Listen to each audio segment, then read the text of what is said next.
नमस्कार विद्यार्थी मित्रांनो, अभ्यास मित्र यूट्यूब चॅनलमध्ये तुम्हा सर्वांचं स्वागत आहे। मित्रांनो, येणाऱ्या 30 एप्रिल रोजी गट ब आणि गट क पूर्व परीक्षा होणार आहे। त्यालाच आपण कंबाईन पूर्व परीक्षा म्हणून ओळखतो। तर ही जी 2023 ची कंबाईन पूर्व परीक्षा होणार आहे त्यासाठी शेवटच्या 30 दिवसांची म्हणजे शेवटच्या 1 महिन्याची स्ट्रॅटेजी काय असावी याबाबतची जी माहिती आहे ती आज आपण या लेक्चरच्या माध्यमातून अभ्यासणार आहोत। मग हा जो व्हिडिओ आहे हा तुम्हाला पहिल्यापासून शेवटपर्यंत बघायचा आहे आणि या व्हिडिओमध्ये जे काही तुम्हाला सांगितलं जाणार आहे तर ते तुम्हाला फॉलो करायचं आहे पुढचे 30 दिवस। आणि यापूर्वी अशी स्ट्रॅटेजी आहे मागच्या वर्षी कंबाईनच्या मुलांना आणि त्याचबरोबर गट क च्या मुलांना दिली होती आणि त्यामधून त्यांचे रिझल्ट सुद्धा आलेले आहे। तर मित्रांनो, कंबाईन पूर्व परीक्षेसाठी 2023 साठी म्हणजे गट ब आणि गट क पूर्व परीक्षेसाठी ही स्ट्रॅटेजी असणार आहे 30 दिवसांची। मग मित्रांनो, याच परीक्षेसाठी आपण एक बॅच सुद्धा सुरू करणार आहोत, कंबाईन लक्ष्य बॅच। ही सुद्धा 1 महिन्याचीच आहे। ज्यांना ही स्ट्रॅटेजी आवडेल त्याचबरोबर या स्ट्रॅटेजी मध्ये ज्या काही गोष्टी सांगितलेल्या आहे ज्यांना या गोष्टी ऑनलाईन प्लॅटफॉर्मवर करायच्या असतील तर त्यांनी आपली बॅच नक्की जॉइन करू शकता। पहिले 500 विद्यार्थ्यांसाठीच 513 रुपये फी आहे आणि 31 तारखेला संध्याकाळी 7 वाजता ॲडमिशन सुरू होणार आहे। जे पहिले 500 विद्यार्थी असतील त्यांना ॲडमिशन दिलं जाईल। आता पुढे बघूया आपला जो कंबाईनचा सिलेबस आहे।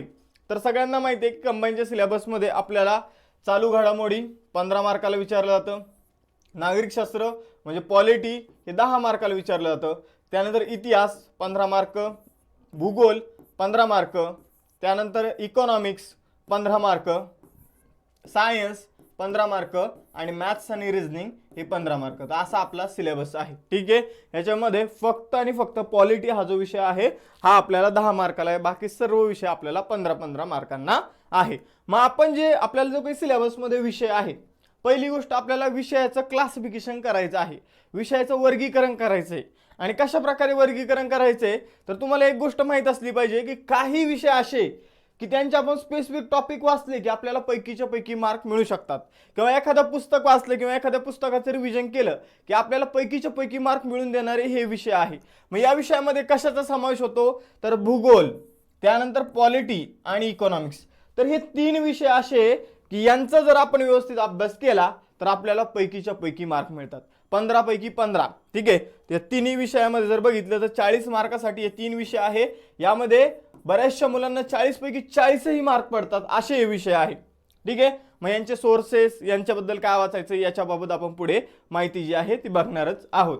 यानंतर असे काही विषय आहे की त्याबाबत आपल्याला काही सांगता येत नाही। आपल्याला 15 पैकी 15 पडू शकतात, 15 पैकी 10 पडू शकतात, 15 पैकी 5 ही पडू शकतात। हे पूर्णतः आयोगावर अवलंबून आहे की या विषयामध्ये आयोगाने जे काही प्रश्न टाकलेले आहे त्यावर अवलंबून आहे की आपल्याला किती मार्क पडतील। आता समजून घ्या, चालू घडामोडीचे असे काही प्रश्न आहे की 5 प्रश्न आपल्याला माहीतच नाही, की त्याचे सोर्सेस माहित नाही, संदर्भ माहित नाही, काहीच माहित नाही, ते कुठून आले हेच माहित नाही। मग आपल्याला 10 प्रश्न सोडवायचे आणि या 10 पैकी 10 मधूनच आपल्याला मार्क मिळवायचे। तर असं आपल्या समोर टार्गेट असतं। हिस्ट्रीचं पण सेम आहे। इतिहासाचे असे काही प्रश्न विचारले जाते की या रेल्वेचा शोध किंवा यासाठी कुठं समिती स्थापन करण्यात आली होती, असे काही प्रश्न येतात की जे आपण कुठेच वाचलेले नसतात। तर त्यामुळे जर आपण बघितलं तर इतिहास आणि चालू घडामोडी हे विषय असे आहे अभ्यास असूनही आपल्याला आयोगाच्या पेपरवर डिपेंड राहावं लागतं यामध्ये मार्क मिळवण्यासाठी। आयोगाने जर सोपा पेपर काढला तर 15 पैकी 15 मार्क मिळेल इतिहास आणि चालू घडामोडीमध्ये, पण अवघड जर प्रश्न असले तर आपल्याला 5-6 सुद्धा मार्क मिळू शकतात। त्यामुळे हे जे विषय आहे याबाबत आपल्याला सगळंच वाचून चालणार नाही, हे वास्ट विषय आहे। आधुनिक भारताचा इतिहास खूप मोठा आहे, त्यानंतर महाराष्ट्राचा इतिहास खूप मोठा आहे, बरोबर। त्याचप्रमाणे चालू घडामोडीची किती वाचा कमीच पडणार आहे। त्यामुळे आपल्याला यामध्ये स्पेसिफिक गोष्टींचाच अभ्यास करायचा आहे आणि हे मी तुम्हाला पुढे सांगणार आहे। तर हे असे विषय की याबाबत काही सांगता येणार नाही किती मार्क मिळतील। आणि आपल्याला असे काही विषय की ज्यामध्ये आपण किमान अर्धे तरी मार्क मिळू शकतो, जसं की सामान्य ज्ञान। आता सामान्य ज्ञानमध्ये अर्धे प्रश्न तर अवघड असतात पण किमान अर्धे प्रश्न सोपे असतात आणि त्यामध्ये आपण अर्धे मार्क मिळू शकतो। समजून घ्या 15 प्रश्न असतील तर 15 पैकी 8 प्रश्न आपल्याला सोपे असतात, मग या 8 मार्क आपण इझिली मिळू शकतो। सेम मॅथ्स आणि रिझनिंगचं असतं। आता मॅथ्स आणि रिझनिंगच्या बाबतीत एक महत्त्वाचा फॅक्टर हा आहे की टायमिंग। जर आपल्याकडे वेळ असला तर आपण पूर्ण प्रश्न सुद्धा सॉल्व्ह करू शकतो आणि वेळ नसला तर आपण याच्यातले निवडक प्रश्न सुद्धा सॉल्व्ह करू शकतो. आणि काही प्रश्न अवघड असतात. आता आपल्याला कंबाईन मध्ये 60 मिनिटाचा वेळ असतो, मग इथं आपल्याला थोडं डोकं चालवायचं असतं. खूपच अर्ध्या पानाचा प्रश्न आहे तर त्याला आपल्याला सोडून द्यायचं आहे. जर वेळ नसेल तर त्याला सोडून द्या, त्याच्यावर टाइम वेस्ट घालवू नका. तर इथं काही विषय असे आहे की सामान्य ज्ञानमध्ये 15 पैकी 8 प्रश्न सोपे असतात, ते आपण इझिली सोडू शकतो. आणि गणित आणि बुद्धिमत्तामध्ये वेळेच्या अभावी आपल्याला काय करावं लागतं, अर्धे प्रश्न सोडून द्यावे लागतात. म्हणजे असे काही विषय की जे आपल्याला अर्धे मार्क तर फिक्स मिळून देऊ शकतात. तर आपण विषयाचं क्लासिफिकेशन 3 गटामध्ये केलेलं आहे. हे 2 विषय यांच्या बाबत काही सांगता येत नाही, पूर्णतः पेपरवर डिपेंड असतं. त्यानंतर आपल्याला पैकीच्या पैकी मार्क मिळून देणारे काही विषय भूगोल, पॉलिटी, इकॉनॉमिक्स.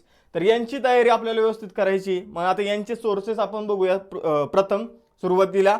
त्याचबरोबर यांच्यामध्ये काय करायचं काय नाही, कोणत्या टॉपिकवर भर द्यायचा हे आपण आता पहिले बघूया. मग आता बघा, जो काही भारताचा आणि महाराष्ट्राचा भूगोल आहे तर त्याचा अभ्यास कसा करायचा, तर त्याचा अभ्यास बघा कम्पेअर करून करू शकता किंवा सेपरेटही करू शकता. आता कम्पेअर करून कसा करायचा, पहिले आपण टॉपिक बघूया, नंतर कम्पेअर करून कसा अभ्यास करता येईल ते बघूया. तर स्थान आणि विस्तार महाराष्ट्राचा करावा लागेल, भारताचा करावा लागेल. त्यानंतर प्राकृतिक भूगोल, तर महाराष्ट्राचा असू द्या किंवा भारताचा असू द्या, प्राकृतिक भूगोल इज मोस्ट इम्पॉर्टंट. ठीक आहे, प्राकृतिक भूगोल करायचाच आहे, हा सगळ्यात महत्वाचा आहे. मग महाराष्ट्रामध्ये प्राकृतिक भूगोलामध्ये काय विचारलं जातं, तर महाराष्ट्रामध्ये जे काही सह्याद्री पर्वत आहे, त्याच्या उपरांगा आहे, त्यामध्ये जी काही नदी प्रणाली आहे, तर हे सगळ्या गोष्टी प्राकृतिक मध्ये येतात.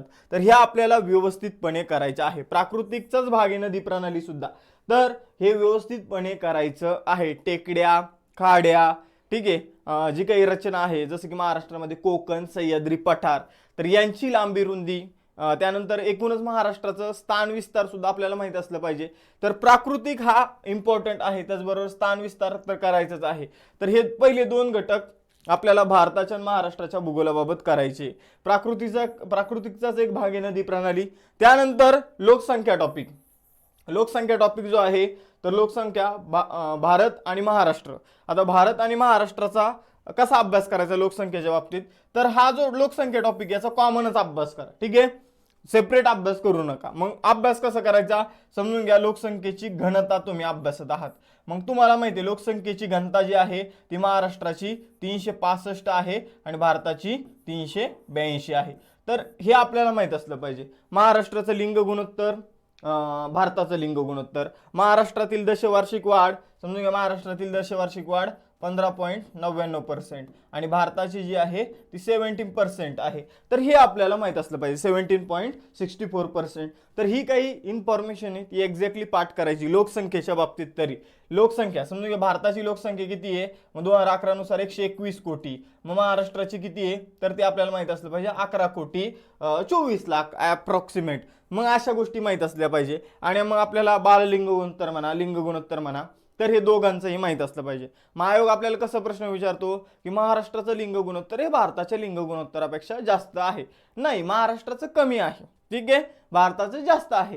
तर या गोष्टी आपल्याला माहित असल्या पाहिजे. तर ह्या जो आहे हा अभ्यास आपल्याला कम्पेअर करून करायचा आहे. त्यानंतर जे काही जर तुम्ही लिंग गुणोत्तराचा अभ्यास करत आहात तर तुम्हाला भारताविषयी माता ते बाजूला ठेवा, पण महाराष्ट्राविषयी तुम्हाला आज काय करायचंय, थोडे एक्स्ट्रा एफर्ट्स घ्यायचे. जसं की पहिल्या 5 जिल्ह्यांचं शेवटच्या 5 जिल्ह्यांचं लिंग गुणोत्तर माहित पाहिजे, पहिल्या 5 जिल्ह्यांची दशवार्षिक वाढ, शेवटच्या 5 जिल्ह्यांची दशवार्षिक वाढ माहित असली पाहिजे. तर या काही महत्त्वाच्या गोष्टी आहे. तर लोकसंख्या हा टॉपिक जेव्हा तुम्ही महाराष्ट्राविषयी कराल तेव्हा भारताविषयी सोबतच करा. ठीक आहे, बाकीचे टॉपिक जरी नाही केले तरी पण लोकसंख्या टॉपिक जो आहे तो तुम्हाला सोबत करता येईल. त्यानंतर मृदा, खनिजे आणि वन हा जो टॉपिक आहे हा महाराष्ट्राच्या भूगोलाच्या दृष्टिकोनातून महत्त्वाचा आहे. भारताच्या भूगोलामध्ये फक्त तुम्हाला मृदा आणि वने यावर फोकस करायचा आहे, खनिजे केलं नाही तरी चालेल. पण महाराष्ट्राच्या भूगोलामध्ये मृदा संपत्ती, मग काळी मृदा, जांभी मृदा, त्यानंतर तांबडी मृदा, गाळाची मृदा, या मृदांचा व्यवस्थितपणे अभ्यास असावा. त्यामध्ये कोणते घटक आढळतात, कोणते घटक आढळत नाही, कोणत्या क्षेत्रात मृदा आढळते. समजून घ्या, जांभी मृदा ज्या ठिकाणी आढळते त्या ठिकाणी दमट हवामान आणि जास्त पाऊस असावा लागतो. म्हणूनच ती आपल्याला जर बघितलं तर कोल्हापूर, त्यानंतर रत्नागिरी, सिंधुदुर्ग, साताऱ्याचा जो काही पश्चिम भाग आहे या भागामध्ये आढळते. तर ह्या गोष्टी ज्या आहेत त्या मृदाबाबत माहीत असल्या पाहिजे. आता खनिज, मृदा आणि वन यामध्ये एक प्रश्न कॉमन येतो की कुठं सापडतं, मृदा कुठं सापडते, खनिज कुठं सापडतात आणि वन कुठं आढळतात. ठीक आहे. आणि कोणत्या प्रकारची वनं कुठं आढळतात? उष्णकटिबंधीय, सदाहरित, निमसदाहरित, काटेरी वनं कोणत्या क्षेत्रात आढळतात हे आपल्याला माहित असलं पाहिजे. तर मृदा बघितलं आपण. खनिजांमध्येही सेम कुठे आढळतं खनिज त्याचं क्षेत्र विचारलं जातं. आणि वनांमध्ये काय विचारलं जातं? तर वनं समजून घ्या, उष्णकटिबंधीय, निमसदाहरित वनं. मग यामध्ये वृक्ष कोणते आढळतात, त्याचं वैशिष्ट्य काय आहे, तर या गोष्टी विचारल्या जातात. आणि ठिकाण विचारलं जातं, हे वृक्ष कुठं बघायला मिळतात. तर हे 3 टॉपिक आपल्याला अतिशय महत्त्वाचे आहे. त्यानंतर हवामान. हवामान हा जो टॉपिक आहे, तर हवामानामध्ये जे काही जास्त प्रश्न विचारले जातात ते पावसाळ्याशी संबंधित विचारले जातात. त्यामुळे हवामानामध्ये पावसाळा ऋतू व्यवस्थित करायचा. ठीक आहे, पावसाळा आणि त्यामध्ये मग काही महत्त्वाचे पॉईंट आहे, जसं की दैनिक तापमान कक्षा, वार्षिक कक्षा. तर हे काही सिलेक्टिव्ह पॉईंट्स आहे, त्यावर भर द्यायचा आहे. ठीक आहे.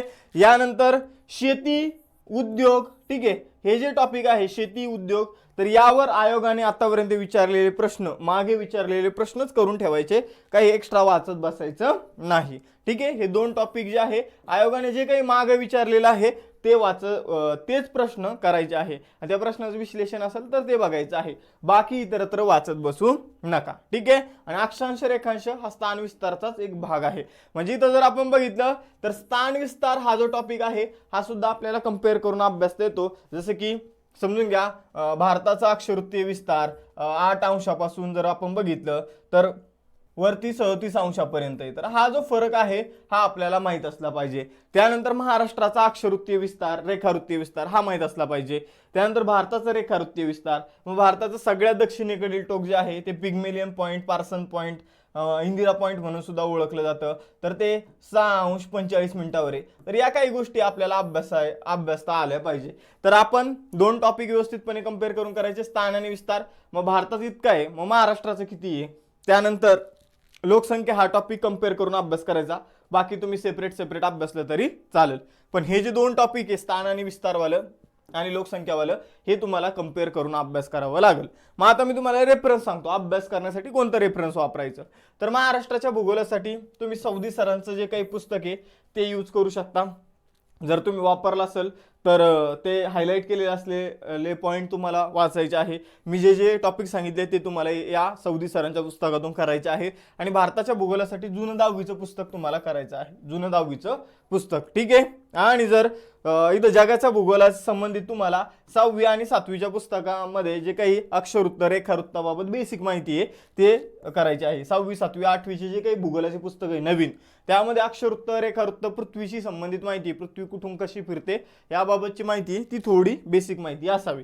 मग आता बघा, जर तुम्हाला बॅचमध्ये या गोष्टी करायच्या असेल तर महाराष्ट्राच्या भूगोलाचे आपण व्हिडिओ घेणार आहे लाईव्ह, भारताच्या भूगोलाचे लेक्चर घेणार आहे. तर हे तुमचं सगळं लाईव्हमध्येच होऊन जाईल आणि याचे काही जास्त लेक्चर होणार नाही. आपलं 5-6 दिवसामध्ये जो काही सिलेबस आहे तो कव्हर होऊन जाईल. आम्ही सगळं मटेरियल रेडी करून ठेवलेले, तुम्हाला फक्त लेक्चर करायचे आहे. तर ह्याचे लेक्चर आपल्या बॅचमध्ये मीच घेणार आहे. ठीक आहे. यानंतर पुढे जाऊया पॉलिटी. आता बघा, पॉलिटीचं कसं असतं, पॉलिटी विषयाबाबत मी तुम्हाला काही गोष्टी समजून सांगतो. प्रश्न जो असतो ना तो गटांवर येत असतो. कशावर येत असतो? ग्रुप. आयोगाने काय केलेलं आहे, आयोगाने काही ग्रुप केलेले. घटना निर्मिती, घटनेची वैशिष्ट्य, प्रास्ताविका, याचा आयोगाकडे एक ग्रुप आहे. त्यानंतर मूलभूत हक्क, मार्गदर्शक तत्व आणि मूलभूत कर्तव्य, याचा आयोगाकडे एक ग्रुप आहे. आयोग काय करतं, राष्ट्रपती आणि राज्यपाल हा एक ग्रुप विचारात घेतं. पंतप्रधान, मुख्यमंत्री आणि पंतप्रधान त्यांचं मंत्रिमंडळ, मुख्यमंत्री व त्यांचं मंत्रिमंडळ हा एक गट. न्यायव्यवस्था स्वतः एक गट आहे, सर्वोच्च न्यायालय, उच्च न्यायालय, कनिष्ठ न्यायालय. त्यानंतर बघा, आता एवढे टॉपिक वरचे जे आहे, आयोग कसा प्रश्न विचारणार, घटना निर्मिती, घटनेची वैशिष्ट्य, प्रास्ताविका. जर आयोगाने मागच्या वर्षी घटने निर्मितीवर प्रश्न विचारला तर यावर्षी घटनेची वैशिष्ट्यावर येतो, पुढच्या वर्षी प्रास्ताविकेवर येतो. पण यावर 100% 1 ते 2 प्रश्न जे ते 100% हमखास आपल्याला विचारले जाणार आहे. ठीक आहे. त्यानंतर मूलभूत हक्क, मार्गदर्शक तत्व आणि मूलभूत कर्तव्याचं पण सेम.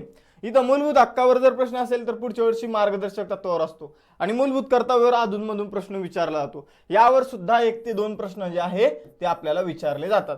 त्यामुळे कधीच घटना निर्मिती हा टॉपिक केला आणि घटनेची वैशिष्ट्य ऑप्शनला सोडला असं करू नका. हे 3 टॉपिक तुम्हाला व्यवस्थित करायची. ठीक आहे. एक वेळेस मूलभूत हक्क, मार्गदर्शक तत्व आणि मूलभूत कर्तव्य करू नका, पण एक गट तुम्हाला प्रॉपर करायचा किंवा घटना निर्मिती, घटनेची वैशिष्ट्य, प्रास्ताविका जरी नाही केलं तरी हे 3 टॉपिक आपल्याला व्यवस्थितपणे आलेच पाहिजे. तुमचे 1 ते 2 मार्क या प्रत्येक गटानुसार तुम्हाला मिळणार आहे. जसं की राष्ट्रपती, राज्यपाल एक प्रश्न फिक्स, ठीक आहे, इथे 1 मार्क तुम्हाला मिळणार आहे. दोन्ही आणि दोन्ही मध्ये काय फरक आहे, जसं की जे काही शिक्षा दिली जाते तर शिक्षेमध्ये माफीचा अधिकार असतो, ठीक आहे, माफ करण्याचा जो काही हक्क असतो तो राष्ट्रपती आणि राज्यपाल यांना आहे. तर मग त्यामध्ये काय फरक आहे, लष्करी न्यायालयाने शिक्षा दिली तर राष्ट्रपती त्यालाही क्षमा करू शकतात पण राज्यपाल करू शकत नाही. मृत्यूदंडाच्या शिक्षेलाही राष्ट्रपती काय करू शकतात, क्षमा करू शकतात, पण राज्यपाल ती फक्त निलंबित करू शकतात. हा फरक आपल्याला इथे लक्षात आला पाहिजे, ठीक आहे. यानंतर पुढे जाऊया, पंतप्रधान आणि त्यांचं मंत्रिमंडळ आणि मुख्यमंत्री आणि त्यांचं मंत्रिमंडळ हे आपल्याला माहित असलं पाहिजे. ह्या अभ्यास एका ग्रुपमध्ये झाला पाहिजे. त्यानंतर सर्वोच्च न्यायालय आणि उच्च न्यायालय यांच्या न्यायाधीशांची नेमणूक कशी होते, काय होते, त्यानंतर जे अतिरिक्त न्यायाधीश नियुक्त केले जातात त्याचे कलम काय आहे यावर आपल्याला प्रश्न विचारला जातो, ठीक आहे. राष्ट्रपतीच्या बाबतीत राष्ट्रपती आणि उपराष्ट्रपतीची निवडणूक सुद्धा आपल्याला माहित असली पाहिजे, त्यामध्ये फरक काय आहे काय नाही. यानंतर बघा घटना दुरुस्ती टॉपिक आहे, तर यामध्ये 3 जे काही घटना दुरुस्तीचे प्रकार आहे, साध्या बहुमताद्वारे, विशेष बहुमताद्वारे आणि राज्याचा सुद्धा बहुमताचा विचार घेतला जातो. ते 3 प्रकार व्यवस्थितपणे माहित असले पाहिजे. आणि त्याचबरोबर 100व्या घटना दुरुस्तीनंतर ज्या काही लेटेस्ट घटना दुरुस्ती झालेल्या आहे त्या घटना दुरुस्ती कशाशी संबंधित आहे समजून घ्या. 102वी घटना दुरुस्ती जी आहे ती मागासवर्गीय आयोगाशी संबंधित आहे आणि ती 2018 मध्ये झाली होती. तर हे आपल्याला व्यवस्थितपणे माहित असलं पाहिजे. यानंतर आणीबाणी जी आहे त्याच्यावर राष्ट्रीय आणीबाणीवर प्रश्न विचारले जाऊ शकतात. राष्ट्रीय आणीबाणी आणि राष्ट्रपती राजवट या दोन्हीवर प्रश्न येतात. तर राष्ट्रीय आणीबाणी व्यवस्थितपणे अभ्यासायचं आणि राष्ट्रपती राजवटीचे नेमकं काय तरतुदी आहे ते आपल्याला अभ्यासायच्या आहे, ठीक आहे. आता पंचायत राज, तर पंचायत राजचं काय करायचं, तर पंचायत राजवर फिक्स प्रश्न कशावर येतात, एक म्हणजे पंचायत राजच्या समित्या. दुसरा आयोगाचा फेवरेट टॉपिक आहे पंचायत राजमधील ग्रामपंचायत, ठीक आहे. ग्रामपंचायत, पंचायत राजमध्ये पंचायत राजसाठी स्थापन करण्यात आल्या केंद्र सरकारच्या समित्या, राज्य सरकारच्या समित्या आणि ग्रामपंचायत हा टॉपिक आपल्याला व्यवस्थितपणे करायचा आहे.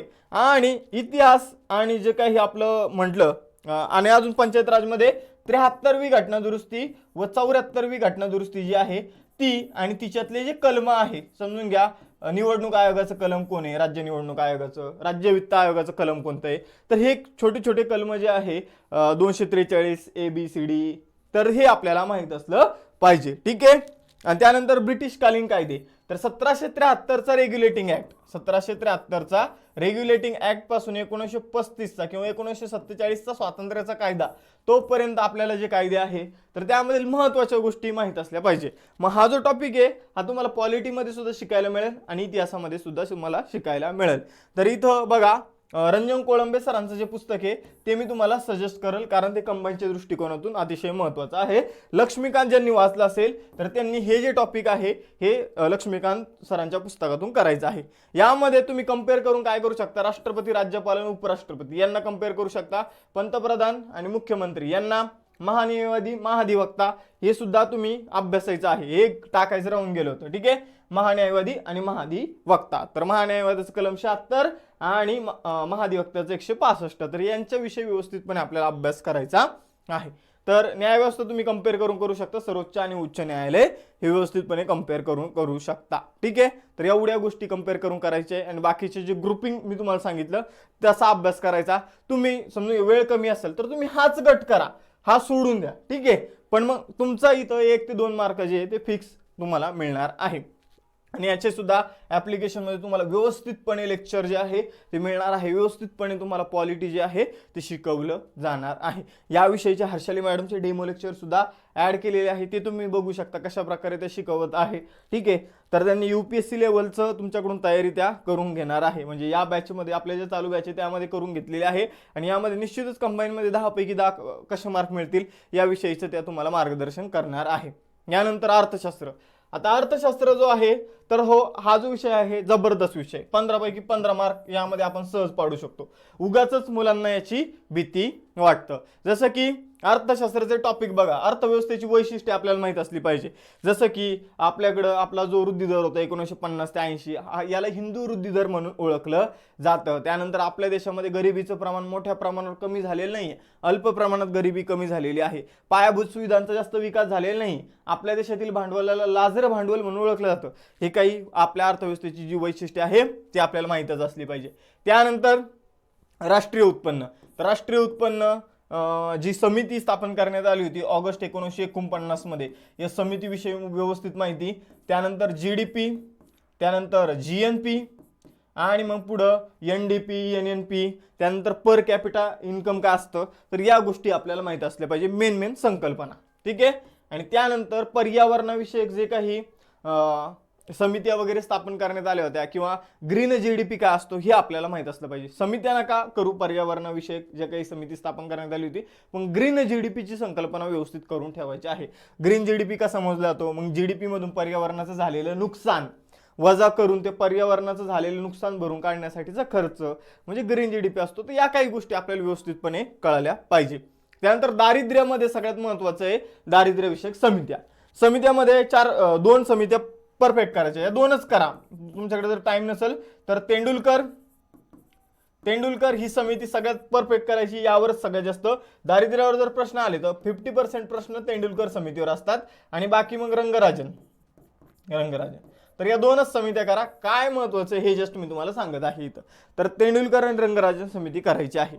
लोकसंख्या, तर लोकसंख्या आपल्या भूगोलामध्येच कव्हर होऊन जातं, तर ती सेम इथं आहे. पण लोकसंख्येमध्ये इथं मी तुम्हाला काही ऍडिशनल गोष्टी करायला सांगणार आहे. एक म्हणजे लोकसंख्येचं 2000 सालचं जे काही धोरण होतं, लोकसंख्येचं 2000 सालचं जे धोरण येतं ते तुम्हाला इथं व्यवस्थित करायचं आहे. एक 1976चं धोरण आहे, त्यामध्ये फक्त एकच गोष्ट लक्षात ठेवायची आहे, लग्नाचं वय यामध्ये सांगण्यात आलं होतं, जे काही मुलींचं 18 आणि मुलांचं 21. बाकी 2000 सालचं जे लोकसंख्या धोरण आहे त्यामध्ये अल्पकालीन उद्दिष्ट, मध्यमकालीन उद्दिष्ट आणि दीर्घकालीन उद्दिष्टांचा आपल्याला व्यवस्थित अभ्यास असला पाहिजे. त्यानंतर आपल्याला पुढे जाऊन नियोजन आयोग आणि नीती आयोग यामध्ये फरक काय, यांची स्थापना कधी झाली होती, ठीक आहे, हे माहित असलं पाहिजे. आणि पंचवार्षिक योजनांमध्ये ज्या काही पहिले 10 पंचवार्षिक योजना आहे त्यांच्यामध्ये कशाची स्थापना करण्यात आली हे माहित असलं पाहिजे. आणि शेवटच्या 2 पंचवार्षिक योजना आहे 11वी आणि 12वी, यांचा उद्देश काय होता तर हे आपल्याला फक्त माहित असलं पाहिजे. यांचा उद्देश फक्त मी म्हणतोय, ठीक आहे, यांचा उद्देश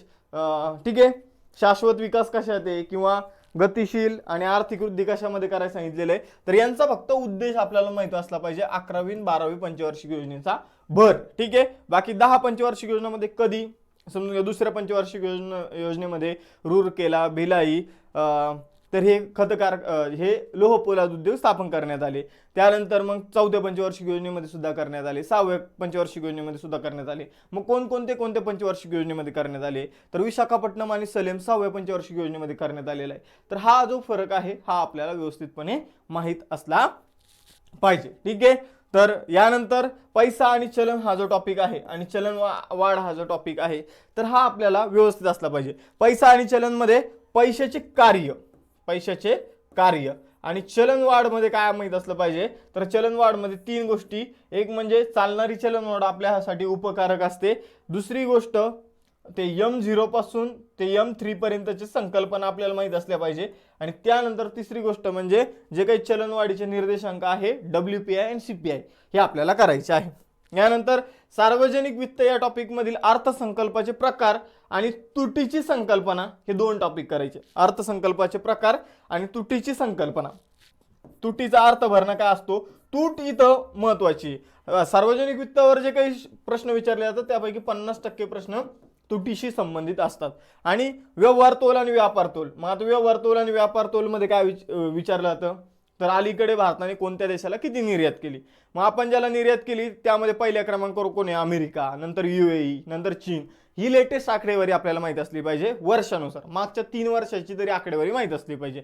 त्यानंतर जर बघितलं तर समजून आपण ज्यांच्याकडून आयात करतो त्यांची आकडेवारी माहित असली पाहिजे. मग सगळ्यात जास्त आयात चीन, दुसऱ्या नंबरला UAE, तिसऱ्या नंबरला USA, ही आकडेवारी माहित असली पाहिजे. सगळ्यात मोठा व्यापारी भागीदार मग अमेरिका आपला सगळ्यात मोठा व्यापारी भागीदार आहे. 2 नंबरला चीन आहे, 3 नंबरला UAE, तर ह्या गोष्टी आपल्याला माहित असल्या पाहिजे लेटेस्ट.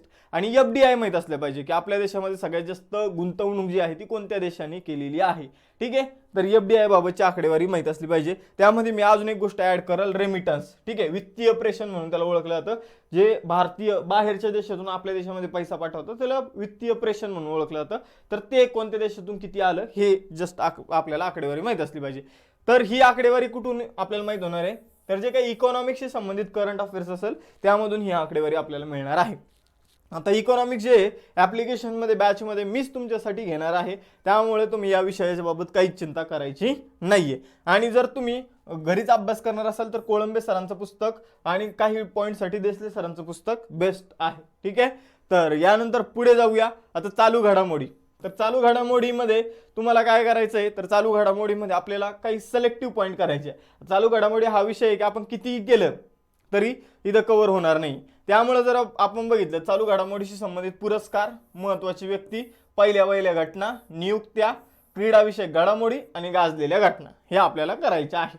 हे सरळ सांगतो. पुरस्कार कोणते, तर नोबेल पुरस्कार महत्त्वाचा आहे, त्यावर प्रश्न येऊ शकतो. त्यानंतर राज्यस्तरावर भारतरत्न किंवा पद्म पुरस्कार आणि जे काही महाराष्ट्र भूषण पुरस्कार आहे तर ते आपल्याला माहित असले पाहिजे. याचबरोबर क्रीडा क्षेत्रातले पुरस्कार जे आहे, अलीकडे मेजर ध्यानचंद खेलरत्न पुरस्कार वगैरे देण्यात आला, अर्जुन पुरस्कार, तर हे आपल्याला माहित असलं पाहिजे. यानंतर महत्त्वाची व्यक्ती ज्यांचं निधन झालेलं आहे, आणि ज्यांच्या नियुक्त्या झालेल्या आहे अशी महत्त्वाची व्यक्ती आपल्याला करायची आहे. आता पहिल्या घटना जसं की नियुक्ती म्हणजे द्रौपदी मुर्मू, त्यानंतर जगदीप धनखड यांच्याविषयी आपल्याला माहित असली पाहिजे. आणि जे काही निधन झालेले व्यक्ती आहे, अलीकडे निधन झालं कमल नारायण सिंह किंवा बरेचसे जे व्यक्ती त्यांचं निधन झालेलं आहे तर त्यांच्याविषयी आपल्याला व्यवस्थितपणे इन्फॉर्मेशन असली पाहिजे. नंदा खरे यांचं निधन झालं तर मग यांच्याविषयी व्यवस्थितपणे माहिती असली पाहिजे. आता क्रीडाविषयक घडामोडी थॉमस कप यावर्षी भारताने जिंकला.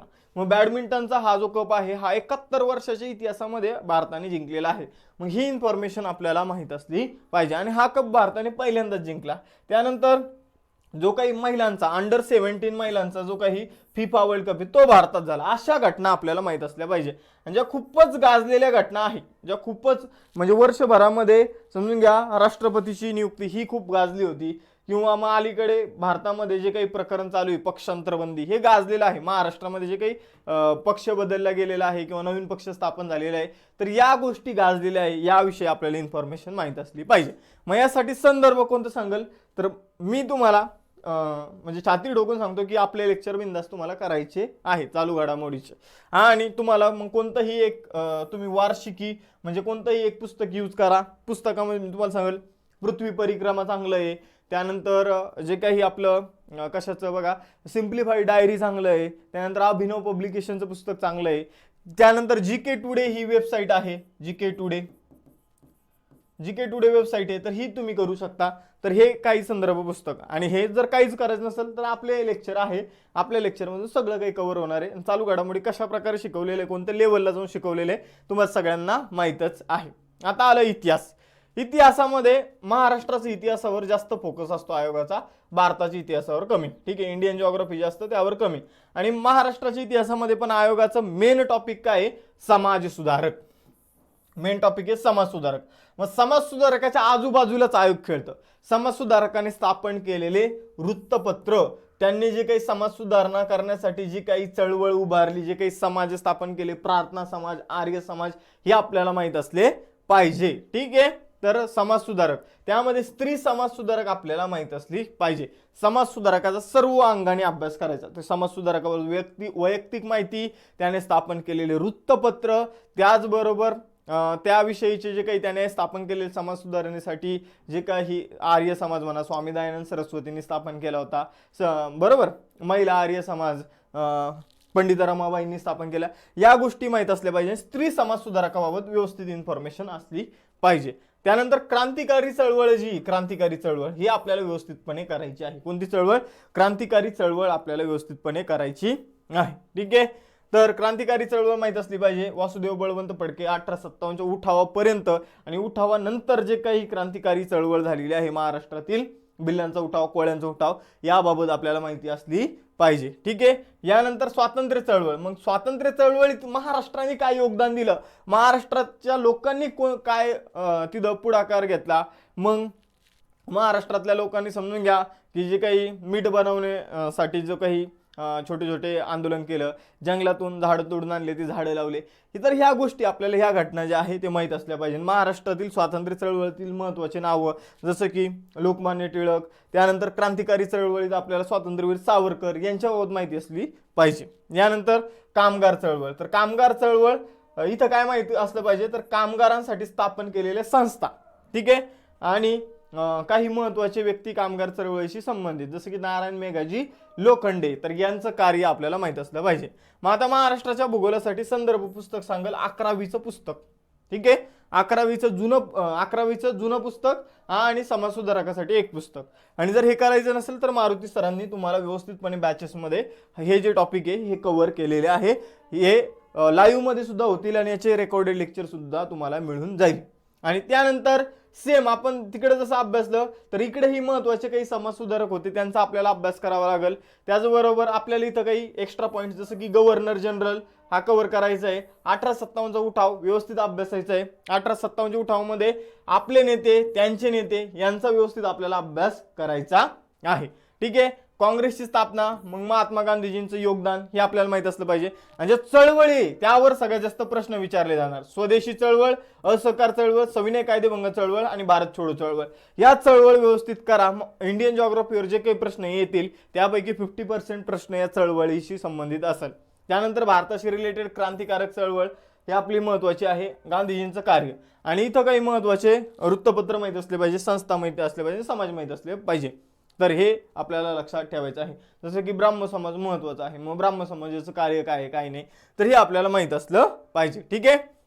बंगालच्या प्रांतात काही वृत्तपत्र स्थापन झाले होते, मग कोणत्या वृत्तपत्रात काय म्हटलं गेलं होतं, तर ह्या गोष्टी इम्पॉर्टंट आहे. तर हिस्ट्रीसाठी जो आधुनिक भारताचा इतिहास आहे त्यासाठी मी तुम्हाला संदर्भ पुस्तक सांगितलं, तर कोळंबे सरांचं एक पुस्तक चांगलं आहे, कोळंबे सरांचं, ठीक आहे. कोळंबे सरांचं जे पुस्तक आहे ते चांगलं आहे. आणि समाधान महाजन सरांचं पुस्तक जे आहे ते आधुनिक भारताच्या इतिहासासाठी चांगलं आहे. तर यामधून तुम्ही जर तयारी केली तर निश्चितच तुम्हाला यश मिळणार आहे, ठीक आहे. आपल्याला इतिहासाशी संबंधित जर काही नवीन प्रश्न आले तर ते कोणालाच येत नसते, त्यामुळे आपल्याला टेन्शन घ्यायची गरज नाहीये. यानंतर पुढे जाऊया, सामान्य विज्ञान. सामान्य विज्ञानावर आपला फोकस जो असला पाहिजे तो बायोलॉजीवर असला पाहिजे, जीवशास्त्रावर. कारण जे 15 प्रश्न असतात या 15 पैकी 3 प्रश्न फिजिक्सवर, 3 प्रश्न केमिस्ट्रीवर आणि उरलेले 9 प्रश्न जे ते आपल्याला बायोलॉजीवर विचारले जातात. मग आता आपल्याला सामान्य ज्ञान 15 मार्कासाठी विषय, आणि त्यामध्येही आपण जर बघितलं तर 3च सब्जेक्टचा अभ्यास करायचा आहे, वेगवेगळे सब्जेक्ट. मग इथं जर बघितलं तर आपले जे जीवशास्त्र आहे ते व्यवस्थित करा.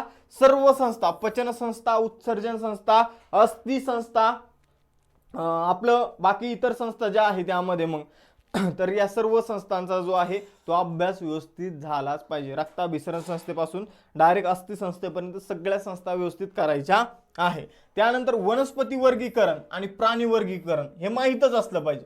वनस्पती वर्गीकरण आणि प्राणी वर्गीकरण हे माहीतच असलं पाहिजे. आणि पेशींचा जो चॅप्टर आहे, पेशी उती हा जो चॅप्टर आहे आणि रोग हा जो चॅप्टर आहे, तर एवढे 3 गोष्टी मी तुम्हाला सांगतो. सर्व संस्था व्यवस्थितपणे करायच्या, सर्व संस्थांचे कार्य. त्यानंतर वनस्पती वर्गीकरण, प्राणी वर्गीकरण परफेक्ट करून ठेवायचं. पेशी संबंधित चॅप्टर आहे की पेशी काय असतो, पेशीमधील कोणते अंगक आहे आणि पेशीच्या अंगकांचं मग शोध कुणी लावला, त्याचं कार्य काय आहे, पेशीच्या अंगकांचं केंद्रक काय असतं, तर या सर्व गोष्टी आपल्याला माहित असल्या पाहिजे. उती, रोग हे सुद्धा आपल्याला, उती आणि रोग हे चॅप्टर सुद्धा करायचा आहे. त्यानंतर फिजिक्स मधलं काय करायचं, फिजिक्स मधले स्पेसिफिक चॅप्टर सांगतो. मोजमाप हा चॅप्टर महत्वाचा आहे. ध्वनी, प्रकाश आणि विद्युत धारा.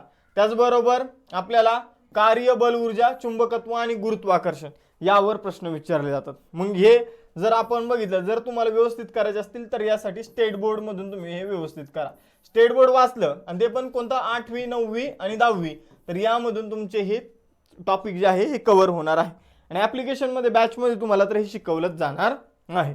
यानंतर केमिस्ट्री मध्ये काय महत्वाचं आहे, तर अणु आणि अणुशी संबंधित ज्या काही संकल्पना आहे, जो काही पिरियडिक टेबल आहे, या सर्व गोष्टी महत्वाच्या आहे. त्यानंतर कार्बनचं एक चॅप्टर आहे कार्बनशी संबंधित, तो एक महत्वाचा आहे. धातू, अधातू आणि किरणोत्सारिता, ठीक आहे. म्हणजे अल्फा, बीटा, गॅमा किरणांचा काय फायदा असतो, काय तोटा असतो, किंवा त्यांच्या विषयीच्या ज्या काही संकल्पना आहेत ते आपल्याला माहित असल्या पाहिजे.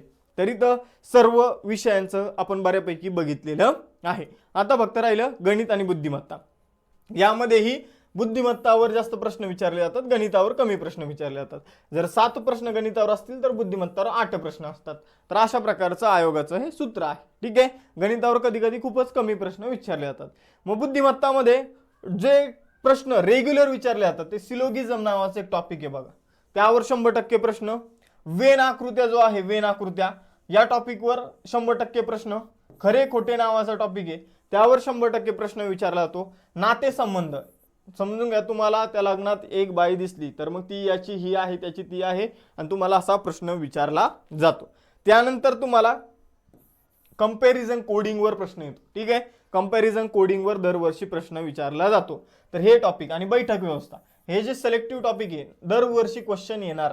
सिलोगिझम हे या वर्षी या पेपरमध्ये 100% क्वेश्चन येणार, 1 मार्क फिक्स. नातेसंबंध 1 मार्क फिक्स. ठीक आहे.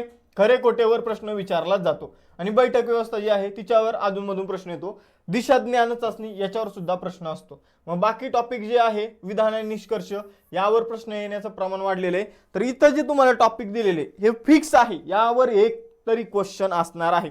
इथं किती टॉपिक दिले? 1 2 3 4 5 6 7 8 आणि 9. या 9 टॉपिक पैकी मी तुम्हाला सांगतो की 7 प्रश्न आताच फिक्स समजा की या हे जे एवढे टॉपिक आहे बोर्डवर दिसणारे यावर 7 क्वेश्चन फिक्स येणार आहे. जो काही आयोगाचा पेपर असणार आहे त्या 9 टॉपिक मधून 7 क्वेश्चन येणार आहे. आणि इकडे बघा, इकडे जे महत्त्वाचे टॉपिक आहे वयोवारी, लसावी मसावी, वेगवेगळं अंतर, गुणोत्तर आणि प्रमाण, नफा तोटा आणि शेकडेवारी. तर यांच्यावर फिक्स क्वेश्चन असतात. त्यामुळं हे जे टॉपिक आहे हे आपल्याला व्यवस्थितपणे करून ठेवायचे आहे. तर आपण हे सुद्धा बघितलं की टॉपिकच्या आतमध्ये काय करायचं, त्यानंतर आतमध्ये कोणता टॉपिक महत्त्वाचा आहे काय, या सर्व गोष्टी आता आपण बघितलेल्या आहे. आता आपलं दिवसाचं नियोजन कसं असावं कसं नाही. आणि गणित बुद्धिमत्तासाठी मी तुम्हाला सांगतो की RS अग्रवाल यांचं पुस्तक जे आहे ते बेस्ट पुस्तक आहे. त्यानंतर सचिन ढवळे सरांचं पुस्तक सुद्धा 1 नंबर पुस्तक आहे. त्यानंतर संदीप आरगडे सरांचं सुद्धा एक पुस्तक आहे, हँड रिटन पुस्तक, ते तुम्ही यूज करू शकता. आता आपल्या पुढील 30 दिवसांचं नियोजन कसं असलं पाहिजे, तर या 30 दिवसांमध्ये 3 तास जे आहे ते 3 तास आपल्याला काय करायचं आहे ते फिक्स त्याचं नियोजन असलं पाहिजे. या पुढच्या 30 दिवसांमध्ये 3 तास जे आहे ते फिक्स करून ठेवायचे. या 3 तास कशासाठी द्यायचे? मग एक दिवस दररोज चालू घडामोडी झालंच पाहिजे, एक दिवस दररोज चालू घडामोडी. त्यानंतर एक दिवस PYQ झालंच पाहिजे, दिवसातून 1 तास. ठीक आहे, एक दिवस म्हणत नाही, दिवसातून दररोज 1 तास चालू घडामोडी, 1 तास PYQ आणि 1 तास जे आहे ते गणित बुद्धिमत्ता. हे 3 तास आपले फिक्स करायचे. हे 3 तास काय करायचे? फिक्स आपले लेक्चर झालंच पाहिजे. हे लेक्चर म्हणा, लेक्चर मधून करा, PYQ म्हणा किंवा चालू घडामोडी म्हणा किंवा गणित बुद्धिमत्ता म्हणा, किंवा मग तुम्ही स्वतः गणित बुद्धिमत्ताची प्रॅक्टिस 1 तास, PYQ ची प्रॅक्टिस 1 तास आणि चालू घडामोडीची प्रॅक्टिस 1 तास. आणि अतिसंभाव्य प्रश्न हे सुद्धा सोडू शकता तुम्ही PYQ च्या जागी. तर हे फिक्स. ठीक आहे, हे फिक्स. आणि मग उरलेला वेळ जो आहे, मग उरलेला तुमच्याकडे 6 तास असतील, 3 तास असतील, 2 तास असतील, 10 तास असतील, तुम्ही जेवढा अभ्यास करता उरलेला वेळ तुम्हाला एका विषयाला द्यायचा आहे. पण या 3 तासाच्या नियोजनामध्ये काहीच बदल करायचा नाही. हे 3 तास तुम्हाला दिले गेलेच पाहिजे. बघा आता आपण हे 3 तास दिले, मग उरले समजून घ्या, तुम्ही समजून घ्या 6 तास अभ्यास करता, तर उरले तुमच्याकडे 3 तास. तर हा 3 तास तुम्हाला कोणता तरी एक सब्जेक्ट घ्यायचा आणि त्याच्या अभ्यासाला द्यायचा आहे. किंवा समजून घ्या तुम्ही आता ॲव्हरेज जर बघितलं तर मुलं 8 तास अभ्यास करतात, तर 8 तास जर आपल्याकडे आहे तर 5 तास जो उरलेला वेळ आहे या 3 तासाव्यतिरिक्त तो तुम्हाला एखाद्या विषयाला द्यायचा आहे. पण पुढचे 30 दिवस जे आहे तुमचं दररोज 1 तास चालू घडामोडी झालंच पाहिजे, दररोज 1 तास PYQ किंवा अतिसंभाव्य प्रश्न तुम्ही सोडवलेच पाहिजे, आणि दररोज 1 तास संध्याकाळच्या वेळी जर तुम्ही गणित बुद्धिमत्ताला वेळ दिलाच पाहिजे. सकाळी तुम्ही चालू घडामोडी करा, संध्याकाळी गणित बुद्धिमत्ता करा, आणि दुपारच्या वेळी जेव्हा झोप येते किंवा काय येतं तेव्हा तुम्ही 1 तास PYQ करायचे आहे. तर असं तुमचं 30 दिवसांचं नियोजन असलंच पाहिजे. समजून घ्या तुम्ही 9 तास अभ्यास करता. आता मी एक ॲव्हरेज पकडलं की जे मुलं दिवस रात्र अभ्यास करतात ते 9 तास तर करतच असतील, मग 3 तास गेले, उरले तुमच्याकडे 6 तास. तर 6 तास दररोज एका विषयाला द्यायचे. पण असं काही बंधनकारक नाही, कारण काही मुलं जॉब सुद्धा करतात, त्यांच्याकडे टाइम कमी आहे. तुम्हाला जर 6 तास मिळत असतील तर उरलेले 3 तास तुम्हाला एका विषयाला द्यायचे आहे. मग आता बघा, आपला आता शेवटचा 1 महिना आहे, मग आपले किती विषय उरले? चालू घडामोडी तुमचं इथं 15 मार्काचं कव्हर होणार आहे 30 दिवसामध्ये. ठीक आहे, आपल्याला शेवटी रिव्हिजनच करायचं आहे. आणि त्यानंतर तुमचं जे गणित बुद्धिमत्ता आहे, दररोज 1 तास दिला तर हे सुद्धा 15 मार्काची बऱ्यापैकी तयारी तुमची इथं होणार आहे आणि स्पीड सुद्धा वाढणार आहे. ठीक आहे, गणित आणि बुद्धिमत्ताची. आता उरले किती आपले विषय, तर उरले 5 विषय. कोणते कोणते विषय उरले, 5 विषय उरले. मग या 5 मध्ये हिस्ट्री एक येतं, जॉग्राफी एक येतं, पॉलिटी एक येतं, इकॉनॉमिक्स एक येतं आणि त्यानंतर सायन्स. तर हे 5 विषय आपले उरले. तर या 5 विषयाचं नियोजन कसं करायचं, तर या प्रत्येक विषयाला आपल्याला 5 दिवस द्यायचे आहे. या प्रत्येक विषयाला काय करायचं, 5 दिवस द्यायचे. या प्रत्येक विषयाला 5 दिवस द्यायचे. या प्रत्येक विषयाला 5 दिवस द्यायचे आहे. प्रत्येक विषयाला 5 दिवस. ठीक आहे, 5 दिवस आपल्याला या प्रत्येक विषयाला द्यायचे आहे. ठीक आहे, 5 दिवस द्यायचेच आहे. मी जसं सांगतो तसं नियोजन इथं करायचं आहे. बोर्डवर चुकून ते 4 दिवस झाले. तर प्रत्येक विषयाला 5 दिवस द्यायचे आहे. टोटल दिवसांची संख्या होऊन जाते 25. ठीक आहे, आणि आपल्याकडे दिवस उरतात 4 दिवस उरतात. अजून पण 4 दिवस आपल्याकडे उरतात. 30 दिवसांची स्ट्रॅटेजी आहे आपल्याकडे. अजून 4 दिवस उरतात कारण 30 एप्रिलला बरोबर परीक्षा आहे. समजून घ्या, आपण 1 एप्रिल पासून ही स्ट्रॅटेजी सुरू केली. तर 25 दिवसामध्ये दररोज तुम्हाला काय करायचं, हिस्ट्री 5 दिवसामध्ये कव्हर करायचं. मग आता एखादा मुलगा म्हणून सर तुम्ही काय म्हणजे 5 दिवसात कसं एक विषय कंप्लीट होईल. जर आपल्याला पास व्हायचंय तर आपल्याला सगळ्या विषयांचा अभ्यास करावा लागणार आहे आणि ते कंप्लीट करावं लागणार आहे एका महिन्यामध्ये. आणि मग ते जर तुमच्याकडून तुम्ही नवीन असाल आणि जर तुमच्याकडून होत नसेल तर तुम्ही बॅचमधून आम्ही तुमच्याकडून 5 दिवसांमध्ये एक विषय कंप्लीट करून घेऊया. ठीक आहे, तर आता हे 5 जे विषय आहे तर ते आपल्याला 5 दिवसात प्रत्येक विषय 5 दिवस द्यायचे आणि त्या 5 दिवसामध्ये तो विषय कंप्लीट करायचा आहे. मग आपल्याकडे उरलेले जे 4 दिवस आहे, समजून घ्या या 5 दिवसांमधून तुम्ही हिस्ट्रीचा समजून घ्या 4 दिवस एकदम जबरदस्त अभ्यास केला. 5व्या दिवशी पण अभ्यास केला. 5व्या दिवशी संध्याकाळी तुम्ही काय करा, यावर एक टेस्ट सोडवा. टेस्ट जे आहे ते उपलब्ध असतात किंवा आयोगाचे जे काही क्वेश्चन आहे ते ते तर तुम्ही दररोज सोडवणार आहे. पण स्पेसिफिक हिस्ट्री विषयाचे सगळे प्रश्न सोडून काढा, असं तुम्ही नियोजन करू शकता. म्हणजे 5व्या दिवशी संध्याकाळी जॉग्राफीचे क्वेश्चन सोडवा, 5व्या दिवशी संध्याकाळी पॉलिटीचे, 5व्या दिवशी संध्याकाळी इकॉनॉमिक्स, 5व्या दिवशी संध्याकाळी सायन्सचे क्वेश्चन सोडवायचे आहे. तर अशा प्रकारचं आपण नियोजन इथं करायचं आहे. ठीक आहे, प्रत्येक विषयाला 5 दिवस दिले, उरले 4 दिवस.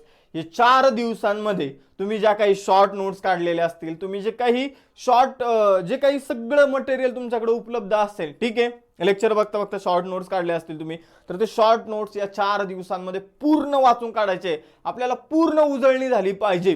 ठीक आहे, या उरलेल्या 5 दिवसामध्ये, उरलेल्या 4 दिवसांमध्ये आपल्याला हे जे काही आपण 25 दिवस जे काही पारायण केलेलं आहे ते पूर्णतः आपल्याला आठवलं पाहिजे. जसा पिक्चर बनवला जातो आणि त्यानंतर त्याचं ट्रेलर बनवलं जातं, त्या पिक्चर मधली स्टोरी दाखवण्यासाठी किंवा काय काय आम्ही बनवलेलं आहे ते दाखवण्यासाठी, तर आपल्याला 25 दिवसांचा एक मूवी बनवायचा आहे आणि ते शेवटी त्याचं 4 दिवसांचं ट्रेलर करायचं आहे आणि 4 दिवसांमध्ये आपल्याला या 25 दिवसाच्या तयारीला रिवाइज करायचं आहे. तर हे शेवटचे 4 दिवस आपल्याला अशा प्रकारे यूज करायचे. तर तुम्हाला टेस्ट सुद्धा सोडवायची आहे. टेस्ट जे आहे समजून घ्या, तुम्ही हिस्ट्री केलं 5 दिवस, मग त्याच्या शेवटी तुम्ही टेस्ट सोडवा. किंवा एखाद्या दिवशी बोर झालं तर मग त्या दिवशी तुम्ही सर्वच विषयाची टेस्ट सुद्धा सोडून बघू शकता. उरलेल्या 4 दिवसात रिव्हिजन करता करता ही तुम्ही रिव्हिजन टेस्ट थ्रू रिव्हिजन करायचं आहे. आता बघा, समजून घ्या तुम्ही या 5 दिवसांमध्ये तुम्हाला जर वाटलं की आता मला टेस्ट सिरीज सोडवायची, एखादा पेपर सोडवायचा, आम्ही बॅचमध्ये तुम्हाला 1-2 पेपर सोडवायला देणार आहोत. मग समजून घ्या आम्ही ते पेपर कशासाठी तुम्हाला सोडवायला देणार आहोत, तर तुम्हाला फक्त हे कळावं की आपल्या कोणत्या विषयात स्ट्रॉंग आहोत आपण आणि कोणत्या विषयात वीक आहोत. मग समजून घ्या टेस्ट सोडवली, 40 मार्क आले, लगेच नाराज होऊन नाही बसायचं की मला 40 मार्क आले, मला खूप स्कोर कमी येत आहे, मग मी काही करू शकत नाही. यासाठी आपल्याला टेस्ट सोडवायची नाही. टेस्ट सोडवण्याचा हेतू आपला वेगळा आहे. टेस्ट सोडवण्याचा हेतू काय आहे, तर आपल्याला हे कळावं की आपल्याला इतिहासामध्ये चांगले मार्क येते, पॉलिटीमध्ये चांगले मार्क येत नाही, मग आपल्याला पॉलिटीवर काम करावं लागणार आहे.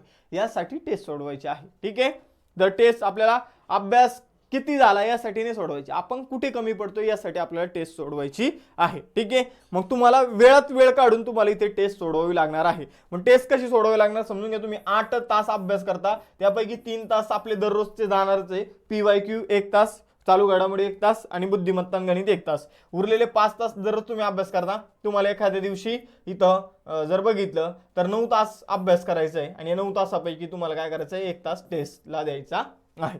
तर अशा प्रकारे तुम्हाला इथं टेस्ट सुद्धा सोडवायची आहे. एक थोडे एक्स्ट्रा एफर्ट्स घ्यावे लागतील. सुट्टीच्या दिवशी जे जॉब करणारे मुलं ते सुट्टीच्या दिवशी काय करा, का जे काही समजून घ्या 7 तास अभ्यास करतात तर सुट्टीच्या दिवशी 1-2 तास वाढून तुम्हाला काय करायचं आहे, तर टेस्ट पेपर सोडवायचा आहे. आणि टेस्ट पेपर असाच सोडवायचा ज्याचं विश्लेषण अवेलेबल असेल. ठीक आहे, जिथं विश्लेषण नाही तो टेस्ट सोडून काही फायदा नाही. ठीक आहे, तर हे माझं म्हणणं तुम्हाला लक्षात ठेवायचं आहे. तर अशा प्रकारे आपल्याला शेवटचे राहिलेले 30 दिवस आहे त्याची व्यवस्थित तयारी करायची आहे. दररोज 3 विषय अभ्यासायचे. त्यानंतर जो प्रत्येक विषय आहे त्याला 5 दिवस आपण दिलेले, हे 5 दिवसात तुम्हाला प्रत्येक विषय 5 दिवस अभ्यासायचा आहे. आणि 5 दिवसात हे जे टॉपिक दिलेले आहे हे तुम्हाला कव्हर करायचे आहे. सपोज आता माझ्याकडं मी इकॉनॉमिक्सचा अभ्यास करतो, मी असं ठरवल की मी पहिल्या दिवशी अर्थव्यवस्थेची वैशिष्ट्ये, राष्ट्रीय उत्पन्न, दारिद्र्य हे 3 टॉपिक करतो. आणि यामधले मेन टॉपिक मी तुम्हाला सांगितलेले. मग त्यानंतर दुसऱ्या दिवशी मी काय करतो, लोकसंख्या आणि नियोजन आयोगातील 5 पंचवार्षिक योजना करतो. त्यानंतर तुम्ही ठरवलं की उरलेल्या ज्या काही पंचवार्षिक योजना, पैसा आणि चलनवाढ या टॉपिकमधील मी चॅप्टर अभ्यासतो. म्हणजे अशा प्रकारे तुम्हाला इथं प्रत्येक दिवसाचं नियोजन ठरवायचं आहे. आता मी तुम्हाला महिन्याभराचं नियोजन करून दिलं, तुम्हाला तुमच्या वेळेनुसार स्वतःचं 1 दिवसाचं नियोजन ठरवायचं आहे.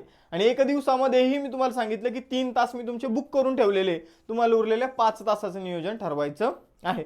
मी ॲव्हरेज पकडून चालतो की एक मुलगा 8 तास अभ्यास करतो म्हणून मी 5 तास इथे म्हणत आहे. तर अशा प्रकारे आपलं हे जे नियोजन आहे हे इथे समाप्त होत आहे. ठीक आहे, तर तुम्हाला हे नियोजन कसं वाटलं हे आम्हाला नक्कीच सांगा. आणि आपण तुमच्यासाठी एक बॅच सुरू करत आहोत, कंबाईन लक्ष्य बॅच. तर ती बॅच जी आहे तर ती बॅच जॉईन करायला विसरू नका. यामध्ये या नियोजनाद्वारेच आपण तुमचा अभ्यास जो आहे तो करून घेणार आहोत. पहिल्या 500 विद्यार्थ्यांसाठीच या बॅचची फी 513 रुपये असणार आहे. तर लेक्चर पूर्ण बघितल्याबद्दल थँक्यू सो मच.